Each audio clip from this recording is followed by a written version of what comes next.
Hello, everybody. This is really a great honor to be here and give the last presentation of KDD 2020. I will focus on COVID-19, and I apologize that unfortunately we cannot engage in person, but I hope that there will be a way to have your question time and discuss about the presentation. So let me go to share my screen with you. Here we are. So I will talk about computational epidemiology at the time of COVID-19.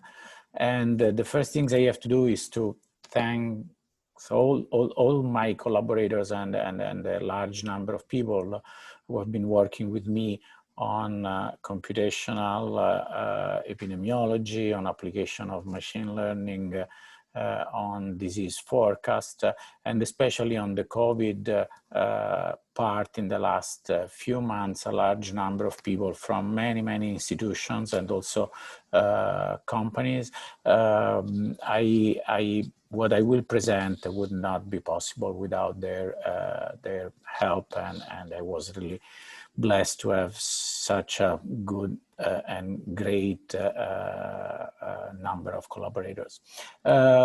So let me start from a few considerations. When we talk about numerical epidemic models, you know, at least that was my case at this point many years ago. But you know, my inclination was to think that they were at a level of developments comparable to those of numerical weather models. Instead, here I can try to show you what is the different progression of the two fields. On one side, we have numerical weather models, so computer weather predictions, and on the other side, you know, on your right side, you see numerical epidemic models. Well, you know, weather models starts in a sense as a concept in 1920 with the works of Richardson that actually integrate manually the equation of the atmosphere to try to have a 24-hour prediction of a temperature and pressure in a place of the map of the UK. And actually this calculation took him a real long time, several months, and unfortunately was not correct at the end. And that's mostly because he was using actually equations that were too sophisticated for the kind of data available at that time. In the same years, in a sense, if you think about epidemic models, Reed and Frost defined a simple chain binomial model that was a way to have a stochastic integration of a simple infectious disease model. And this was made with a sandbox computer, so actually taking colored balls from an urn. And you see the two things are more or less moving along in the same way. In the 1950s, we have the first numerical weather forecast on a 24-hour computation for a 24-hour forecast on a computers at Los Alamos, and on the same computer, the same years, you know, the first Reed-Frost numerical implementation, so first epidemic model on the computer. But then in 1955, we have numerical weather prediction models that becomes operational. And instead, you know, before we go into something that is a large-scale individual models for the evolution of disease, we have to get into the 1980s and actually even more in the 2000s. Now, if you think about, you know, the last 20 years, you know, for weather forecasts, this is government and commercial entities, you know, we have weather forecasts, global, local, at whatever scale on our mobile device. Well, if you think about epidemic forecast, well, you see that where we are at the moment. So it's still in a situation that is actually not comparable with weather models. So why is that? You know, the point for sure is data.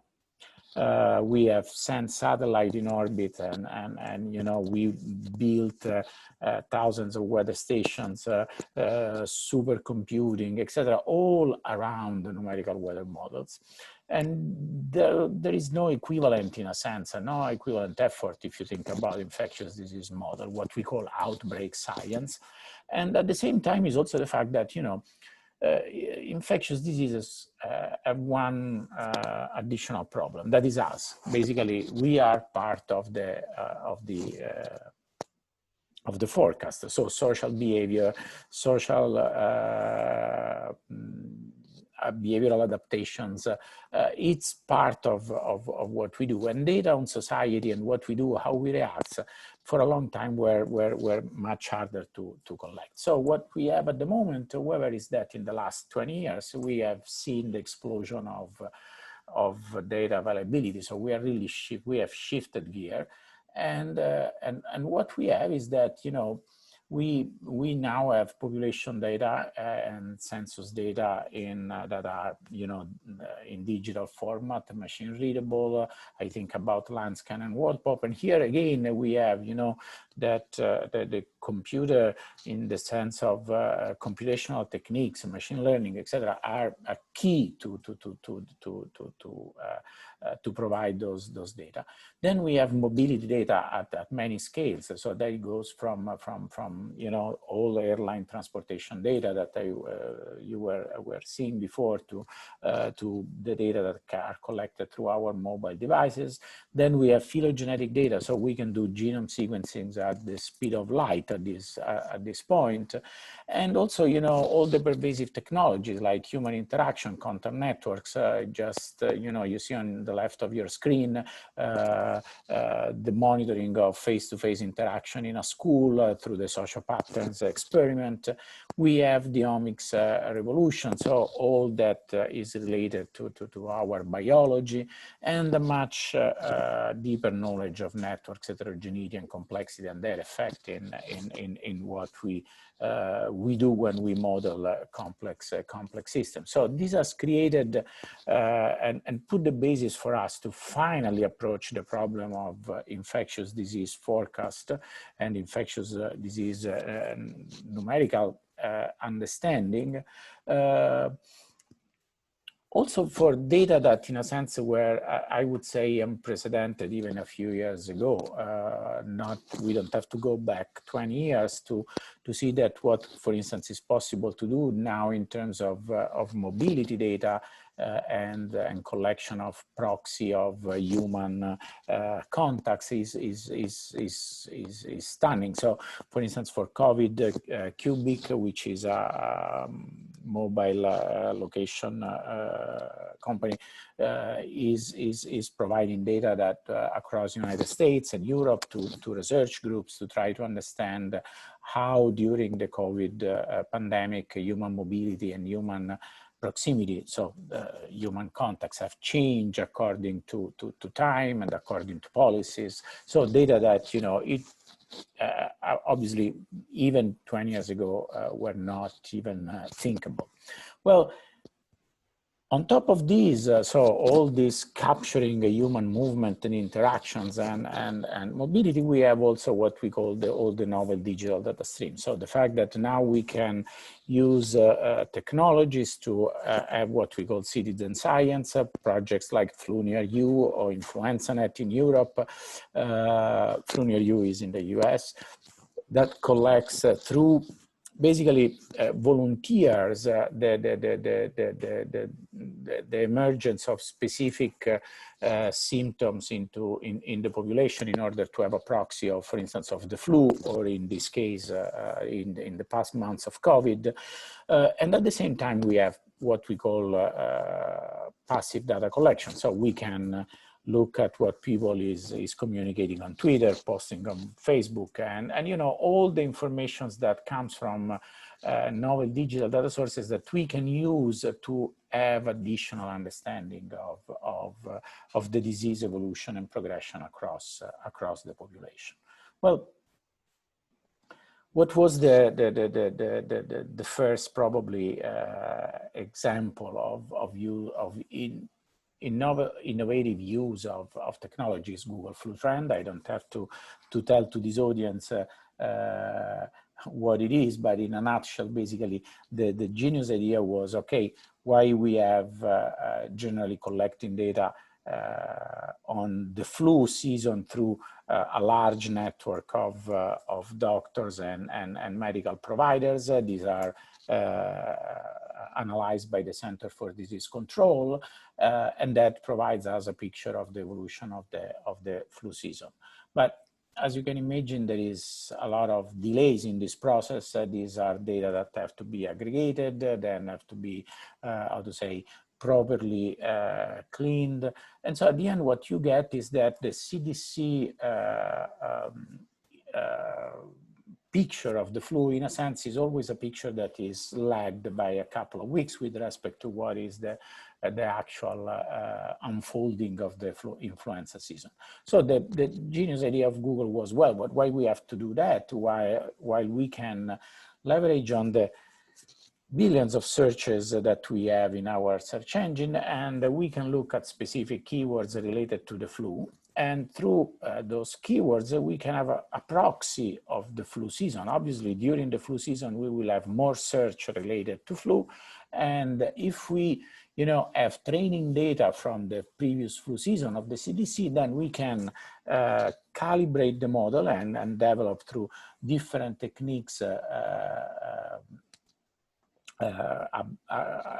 the analysis of the proxy signal in order to have what we call nowcasting. So basically provides what is the actual flu activity at a specific moment in time, and then using other techniques, we can even project in advance 1, 2, or 3 weeks. And initially, this project was obviously very successful. There were a couple of stumbles related mostly to adjusting the algorithms in order to discount media interest. The issue were emerging during the H1N1 pandemic. But then at a certain point, the algorithm started to have more and more, how to say, misfires, until in 2013, actually the Google estimates were more than double than the CDC estimates. Well, there are many reasons why that happened, and this is all in the literature. But this is basically, in a sense, was the rise and fall of Google Flu Trend that initially was, used widely, and then basically a few years ago was the project was not active and has been, let's say, terminated. But this is of the many possible reason of this. You can imagine some are related to the fact that the search engine are a live environment. Basically you have to basically change your algorithm and calibrations along with the change with the change of I'm sorry, of the algorithm itself, red and team, blue team issues, all the issues related to correlation and to how to identify the correct keywords and searches, and how these are really actually related to the flu season in the population. So, but I would say that all this trajectory of Google Flu Trend doesn't take out from the project that it was a great success, because even the failure have taught us how to do and use proxy signals and novel digital data streams in a better way. And so use surrogate signal like like search on Google Flu, but actually not using just one source, but a large number of sources. And so there is Twitter, there is open table cancellation, Wikipedia, insurance claims, over-the-counter purchase of medical and drugs. So all that, it's extremely important, and has brought into infectious disease forecast the full power of artificial intelligence and machine learning. You can see that, for instance, from the Center for Disease Control yearly flu challenge, in which many teams provide flu forecast about the flu seasons. Well, you know, the flu season is not an easy problem, but as you can imagine, there is a long, how to say, track record and long time series of data that we can use as ground truth. We can use to train algorithms, and all that, unfortunately, is not what we have at the moment with COVID. So, unfortunately, for COVID-19, as for for any emerging infectious disease, not just pandemic, but you know, for new emerging disease, infectious disease in the world, we don't have training data initially, at least early on. There are huge issues, as you see now, and are discussed every day, of reporting. So testing volume, capacity, catchment, test type, case definition. What does it mean? You know, well, you know, we in January, February, March, we didn't have the possibility of testing people for COVID on a large scale. This has changed in time, and what we observe in terms of number of cases is a homogeneous quantity. You know, the ground truth is basically changing along with the public health approach that we are doing. Even the case definition, what is a case, is changing in time. Initially in China, it has changed just in the first 2 or 3 weeks multiple times. We have heterogeneous time lags. So the quantities that, you know, when you read the deaths of today or the number of cases today, these are referring generally to perhaps weeks ago. Just consider that for deaths reporting, we have at least on average a 1 week delay with respect to the actual date of death. You know, all the proxies that we're using are constantly changing because of the non-pharmaceutical intervention. So the stay-at-home order, the social distancing. There are social media biases due to the fact that, you know, well, you can use just the search or the conversation on Twitter as a proxy of how many people are infected with COVID, and so on and so forth. So all these problems makes our life in terms of modeling and the use of machine learning algorithms, artificial intelligence, more problematic in the case of emerging infectious diseases. There is also something else that we need to consider, and we need to consider that, you know, we always talk about forecast, but, you know, our understanding of infectious disease and the use of computational tools and modeling tools is much more than forecast. Initially, we use the modeling to acquire situational awareness. So what is situational awareness? We get news of a cluster of a typical pneumonia in China, but okay, what is the magnitude of the outbreak there? How many cases we can assume are in Wuhan, at the epicenter of the epidemic, knowing that whatever reporting at the early stage of an epidemic is just the tip of the iceberg. Then how we can use those models to do intervention planning. So that means drawing scenarios of the effect of different policies, public health interventions. These projections can be longer in time, can go for a few weeks, for several months, and they have not really, we have to be very careful. These are not forecasts in the sense that in general, they are really projections in which we assume the behavior of the population. We assume the implementation of specific policies. We assume the compliance to those policies. And so those are not forecasts, but just scenarios. And then, all the important part of, in a sense, not having black box, but use the models and the computational analysis in order to open the box and try to understand more about epidemiological explanations, understanding the feature of the disease, the drivers of the spreading of the disease, and have all the structured reasoning and counterfactual scenarios and experiments that allow us to understand more of the unfolding of the epidemic. Well, if we go in this direction, we want to have, I would say, a more general class of actionable models that goes closer to what is the what we do for weather forecast. So more than just a time series of deaths or number of cases, what we want to understand is really what is the trajectory of the epidemic. The trajectory has a lot of geographical features, has a lot of difference in terms of impact across the population. It has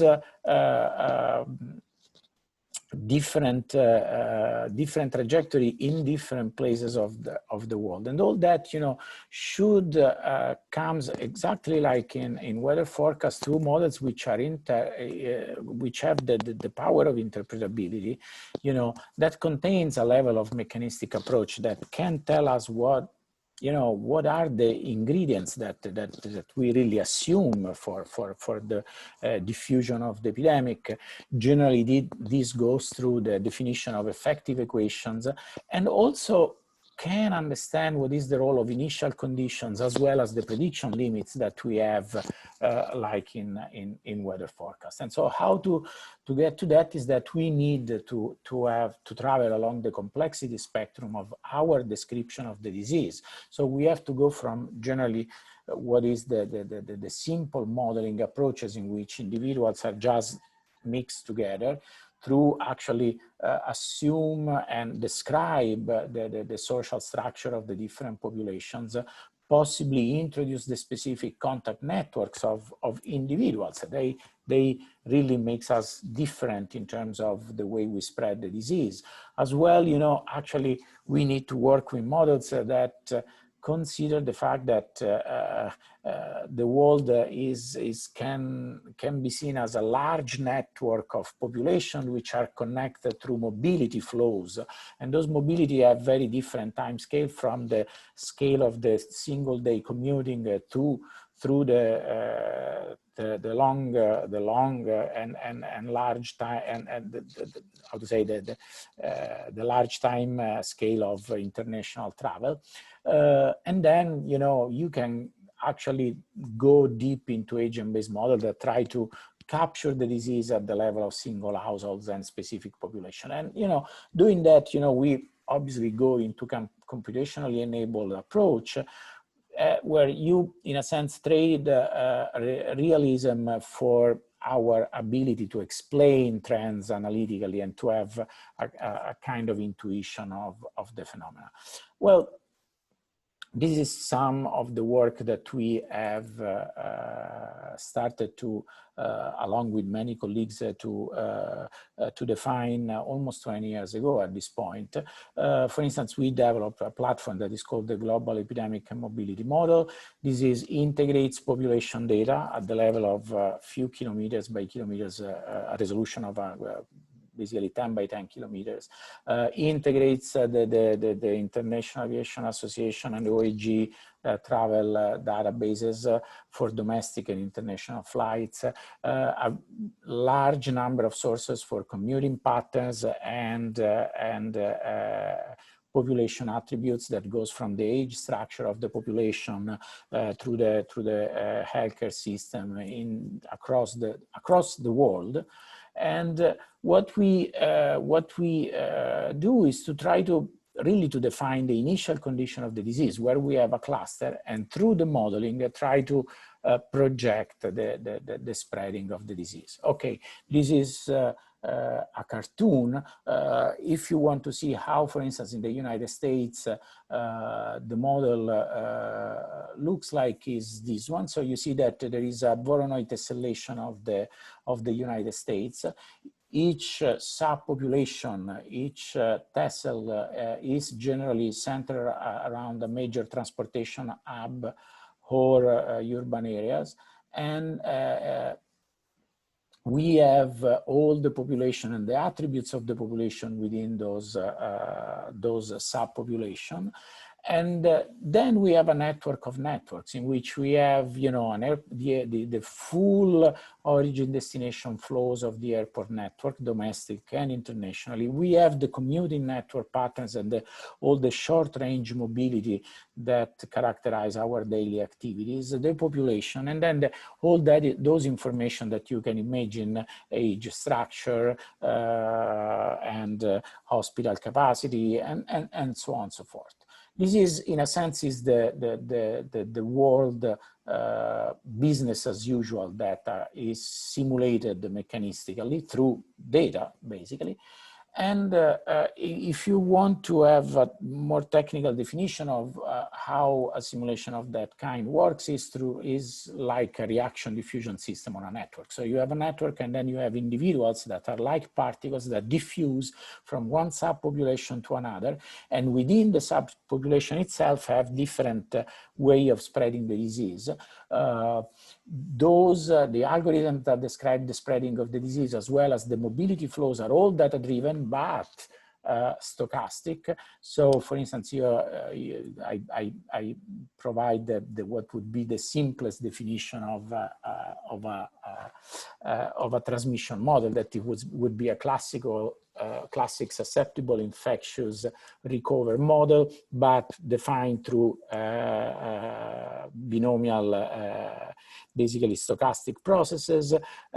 These are called chain binomial processes, and in a way we can simulate each single individual in a discrete way through the different stage of the disease, and then the possible processes that infect individuals brings the infection across the world through the traveling patterns and so on and so forth. Well, this is simpler to say than executing. The problem, there are several problems in doing that. That is not just the data, but how we model such a large system that consider a lot of different timescales. You see, for instance, here is origin destination pattern from Rome at the international level, but then while on on the international scale, you see those that complex network of travel. Then you have to imagine that at the same time you have to describe the complex network of traveling in terms of just daily commuting around the urban area. So this is really something that has different, you have to simulate at the same time movement and activities on the scale of a few hours, and at the same, provide a description of people who will travel for several weeks across the world. So to do that, there are several techniques that have been developed across the years, so that basically what you have is to create the time scale separation and effective interactions across the subpopulation. So it's like imagining that you have a specific force of infection that from one area is exercised on another area just because of the commuting people, and then at the same time the commuting people brings part of the infection back from the other nearby subpopulation. All that generate effective equations that can written down explicitly for the modeling part, but then at the same time you have to simulate, introduce those equations into the stochastic process of the infection, and at the same time simulate specifically instead the long range travel, so what we call the slow degree of freedom of the model, that are people traveling across the world of thousands of kilometers in one day, but then assuming that they will stay in the other places, not just a few hours, but a longer time. So all that is driven by data. So it's important to see, this is the difficult job to do, is to acquire those data about mobility so that everything is driven by the real data. And then the way we describe the infection process, so the diffusion of the disease within the subpopulation, is left to different approaches depending on the questions that you ask to the model and the computational power available. In the simplest definition, a model like that can be used can assume what we call homogeneous mixing in each subpopulation. So you assume that within a specific catchment area, the population are well mixed, and there is, there is a potential probability of meeting any one of the other individuals, and so the transmission of the disease is simulated through homogeneous models. Or you can introduce the age structure of the population so that, a 10 years old has a different contact patterns than a 50 years old individual. Or you can go down to the agent-based model, in which really you build agent-based model down to the level of single households, in which each individual has an attribute. And at that point, those people have their daily activities in the workplace, the schools, the household, the population, and that means that they are on public transportations, they go to do shopping, and so these are more random events. You describe all that, again, from data, and you can define what is the level of details that you want to introduce in the model. There is here the bottleneck of the computational power. That is obviously the more you push the pedal on the description of the single individual, and the more there are problems related to supercomputing and high performance data analysis from the data generated by the model. What is important is to understand, as I was saying before, that we are talking about a network of networks, because there is not just the network of mobility of individuals across the subpopulation, but if you go down to the level of the single individual's description, what you are creating from the census data and your population data is a bipartite network of individuals and locations. For instance, in this case, you see individuals, they are assigned to an household, but at the same time, they spend time in the schools, they spend time in the workplace. And then by doing specific unipartite projection of those networks, you can generate, the contact patterns along which the disease spread. And, each setting generally has a different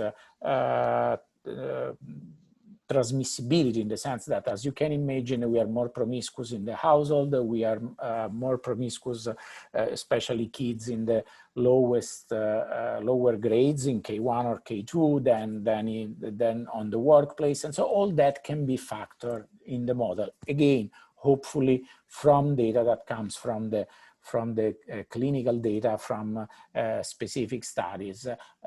And this is one of the problems with diseases like COVID, where, initially, especially at the beginning of the epidemic, many of those data are unknowns or not well defined, in the sense of they have some of the parameters you need a very large confidence interval. Well, how you do all that is, again, is a process that starts from the macro and macro and micro data, census data. These build synthetic populations in which you create contact patterns among individuals. Those synthetic populations can be used in agent-based model, or can be coarse-grained appropriately in order to generate mesoscopic descriptions, in which, for instance, what is the probability that how to say, an hypothetical 10 years old is in contact with a 10 years old, a 20 years old, a 30 years old, and so on and so forth. So in a sense, you lose focus, the more you get into the mesoscopic description, but then you can more easily, and especially in terms of computational power, simulate the evolution of the disease. And so depending on the question and depending on the modeling, you can be at different places of this diagram that try to reconstruct the population attributes. And here in these constructions, you know, again, machine learning, it's crucial in some cases in the sense that it allows us to, how to say, to provide, you know, to calibrate the system, train the system in places where we know a lot about the population, and then by looking at other partial data, we can infer on the mesoscopic properties of other population where we have more a more poor data description, but we can find the drivers and classifiers that we need. Well, what is let me spend a couple of words more before getting into the COVID part, is what is the computational bottleneck here? Well, the computational bottleneck is that actually doing one simulation, even for 7 billion individuals at this point, is not anymore a computational problem. But the problem is that, you know, what we have to do is, first of all, to consider that the initial conditions are never known perfectly. So we know that there is a certain date of start of the disease, a certain number of cases, but we have ranges. And so these have to be explored. We have parameter uncertainty. So what is the incubation time of a disease? Well, it's 5 days, but you know, generally those estimates have, again, in confidence interval that can have to be explored. There are different modeling assumptions. So in many cases, you can say that, you know, you assume that asymptomatic individuals have the same transmissibility or not of symptomatic individuals. Initially, this is not established. So you have different modeling assumptions that you can plug into your framework. And then, you know, you have also the stochastic fluctuation due to the stochasticity of the process. And so what you have is that you have to analyze a huge amount of models, explore a large interval and parameter space, and consider multiple realization of the same events. So equivalent realizations of, but stochastically different realization of the same model.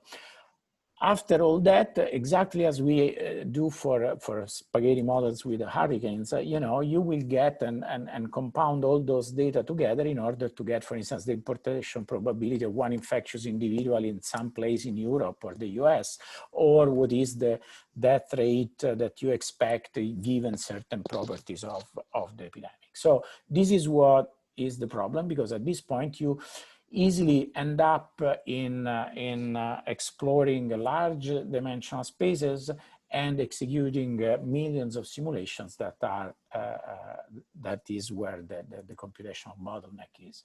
Well, what we do in some cases, like we did for COVID, is to use approximate Bayesian computation, in which we simulate and then we look at the posterior distribution of quantities like the reproductive number, that would be how many infectious individual each index case generate in the population, and other parameters, by looking at simulation that explore the parameter space, and then we look at which one of those are basically comparable with the evidence within a specific tolerance.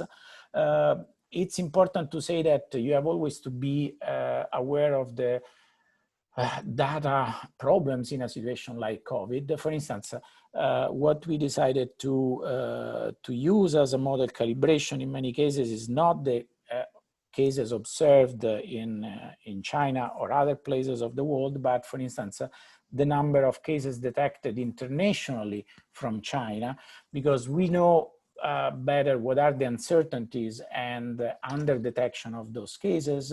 And so we can create calibration which are less prone to the error of the early stage of the epidemic case ascertainment in places, for instance, in China, like in Wuhan.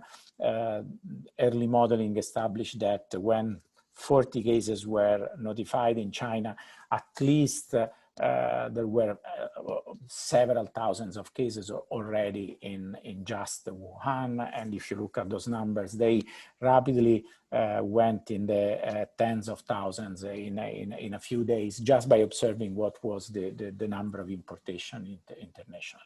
Well, when you have that, the models can tell you a lot about what the epidemics is how the epidemics is moving. And for instance, here you see the contribution of cases before the Wuhan travel ban, in which most of the cases were coming from the area of Wuhan, and then after the Wuhan travel ban, where the cases started to get into across the world from other places in China that were experiencing the outbreak. And this is, for instance, is the reason why then at a certain point, China went to basically to a full mode of travel restrictions, and all the travel restriction kicked in internationally. Unfortunately, as you know, this was not enough. The presence of asymptomatic individuals, pre-symptomatic transmission, and the fact that it's impossible to just to detect even the regular cases in a country led to an underestimate of at least, actually not an underestimate, an underascertainment of international cases of 40%, of 60%. So in a sense, you know, of all the people traveling during the early stage of the epidemic, only a very few of them were intercepted from China. And then, you know, at a certain point, they were in other places of the world and they were still traveling. And since there were no testing capacity at the time in the world, the testing was just made on travel history from initially from China and then a few other countries. But that meant that most of the cases were not how to say, catch by the surveillance systems. And so that has led to the large scale diffusion of the epidemic that became a pandemic. And just to give you an idea of what the model can tell you is that you can use them really as a kind of traveling machine to travel back in time. And at the time that in January and February, where in the United States only the cases from China were basically identified. Actually, in the United States, there were already ongoing transmission for hundreds of cases in several cities and urban areas of seeding events coming from other places, not from China, from Asia, from Europe, from other places in the world. And then what you find is actually interesting is that at a certain point, after the first few states like California, New York, Washington State that started to have cases autochtonously generated, most of the seeding events of the epidemic across the United States were domestic importation. So we're coming from other places. So if you look at states that got the epidemic late, so that started to have ongoing transmission late in early March or late February, like, you know, you see here New Mexico, Kentucky, Nebraska, Montana. Well, most of the seeding events for their epidemic were coming internally, domestically. So this is, you can reconstruct the possible pathways of the epidemic globally, and also identify what are the major drivers that, as you can imagine, for the early stage of a global epidemic is the traffic volume, both international and domestic. Here you see those correlation among data and the modeling data and the air traffic in the different states in the United States. And you can see that the ranking of the states and how they have been experiencing local transmission is extremely well correlated with the rank in traffic volume. And things that you can do with the modeling is what we call counterfactual experiments. So for instance, what if we start all the intervention in terms of travel bans, travel screenings, et cetera, from China 1 week before? Same epidemic, but everything in terms of combating the disease starts 1 week before. Well, you see that there is a difference, but not that much. So what you are ending up to have is a few days later the onset of local transmission in the United States.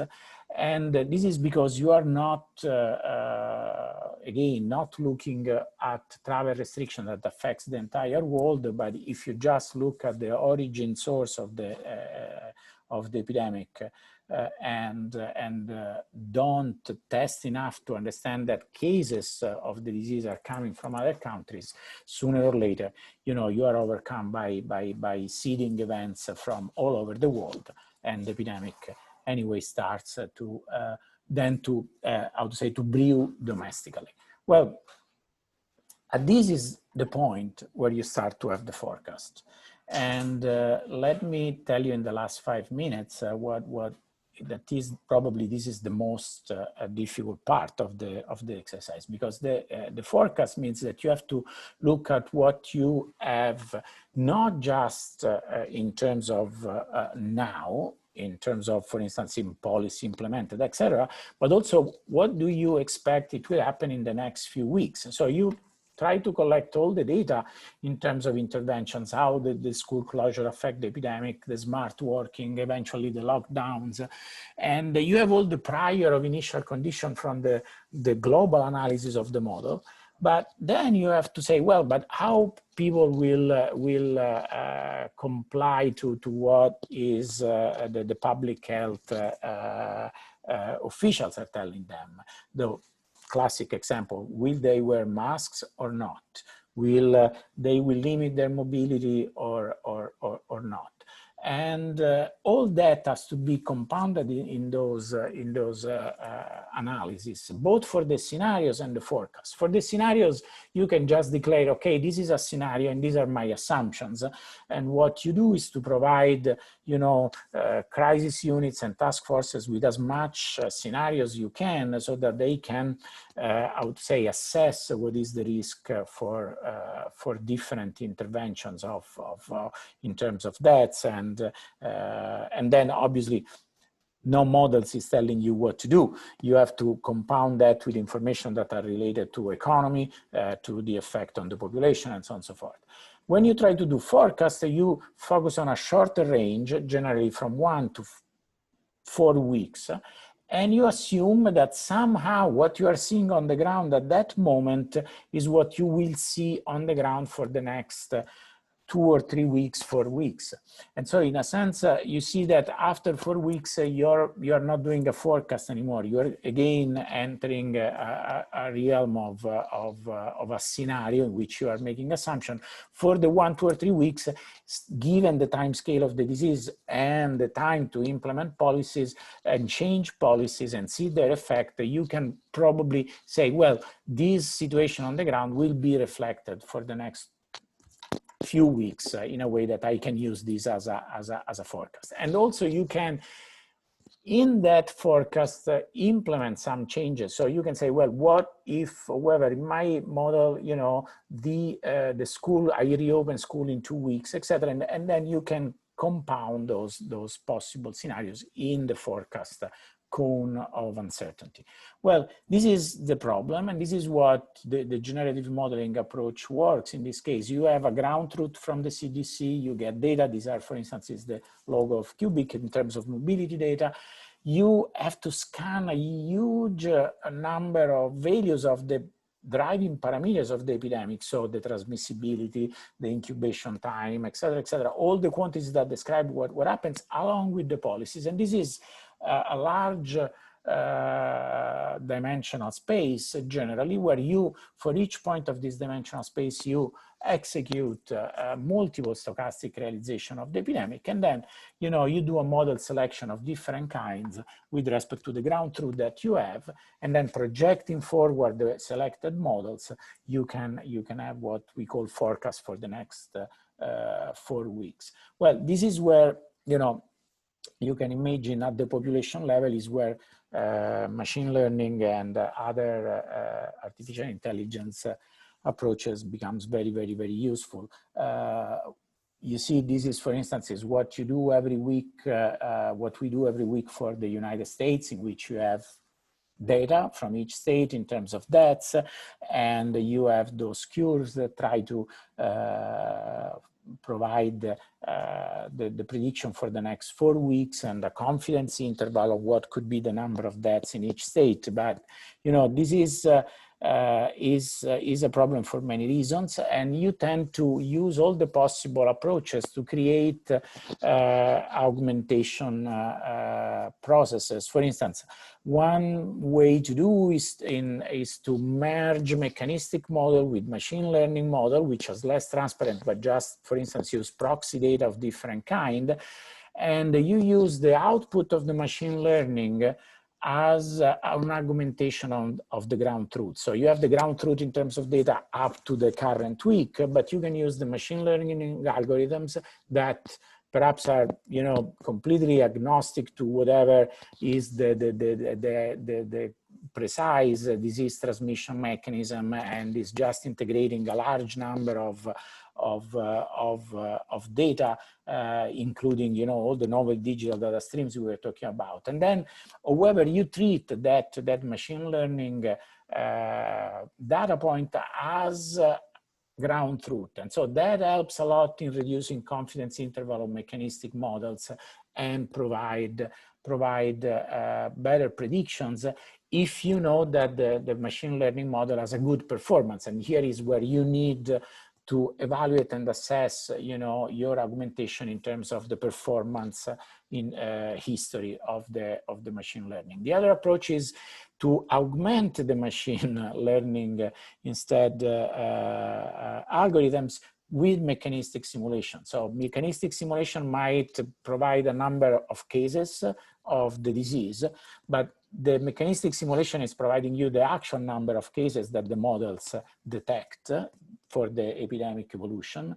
And so but while instead, what is the actual, the number of cases that will be ascertained or notified, so the confirmed cases will be much less. And so here is where, you can use the mechanistic simulation as one of the surrogate signal that enters along with other data sources, the machine learning part, in order to provide the better forecast. And finally, now we have seen a wave of work in which machine learning is used to optimize the exploration of parameters and to define a variable parameter space for the infectious disease. And so the two things are becoming, merged together in a way that is very, I would say, very promising for the future of the field.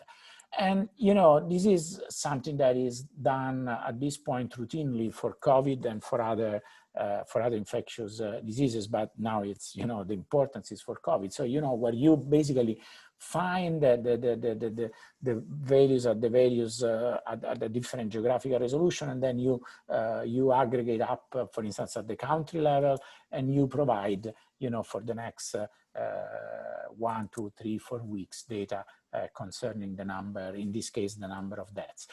Here, really my last message, when we do this kind of analysis, it's very important to keep in mind the lessons that we learn with other forecasting exercises in other areas, and is the idea of using ensemble modeling forecast for operational forecast. So not just relying on a single model, but to use a portfolio of models and do ensemble prediction with different ensemble techniques that goes from the simple averaging of the results of the models through, you know, performance-based evaluation of each of the model in the past and so on and so forth. So, but this is really what, for instance, the CDC is doing since this point, I think early April for COVID-19, and there are about 20 teams at the moment that are providing those short-term forecasts really for the number of deaths, the number of cases